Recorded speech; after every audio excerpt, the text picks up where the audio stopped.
Hi friends, ఎలా ఉన్నారు? Welcome to our channel Parvati ముచ్చట్లు. మహాశివరాత్రి రోజున శివుణ్ణి ఎంతో నిష్టగా భక్తి శ్రద్ధలతో పూజిస్తుంటారు. పరమశివుణ్ణి దర్శించుకునేందుకు శివాలయాలకు కుటుంబ సమేతంగా తరలి వెళ్తూ ఉంటారు. అయితే సాధారణంగా అన్ని ఆలయాలు ఒక ప్రత్యేక సమయం వరకు తెరిచే ఉంటాయి. కానీ మధ్యప్రదేశ్ లో ఉన్న ఓ ఆలయం శివరాత్రి రోజు మాత్రమే తెరుచుకుంటుందట.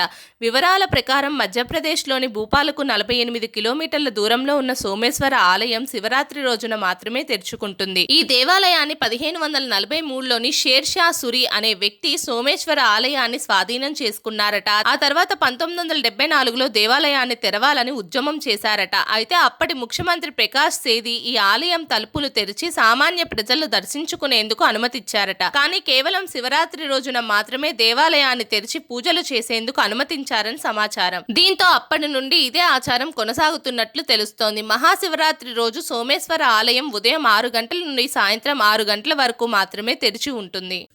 మా వీడియోస్ కనుక మీకు నచ్చినట్టయితే మా ఛానల్ని లైక్ చేయండి, షేర్ చేయండి, అలాగే సబ్స్క్రైబ్ చేసుకోవడం మాత్రం అస్సలు మర్చిపోకండి. మరిన్ని ఇలాంటి వీడియోస్ కోసం మా ఛానల్ని ఫాలో అవ్వండి.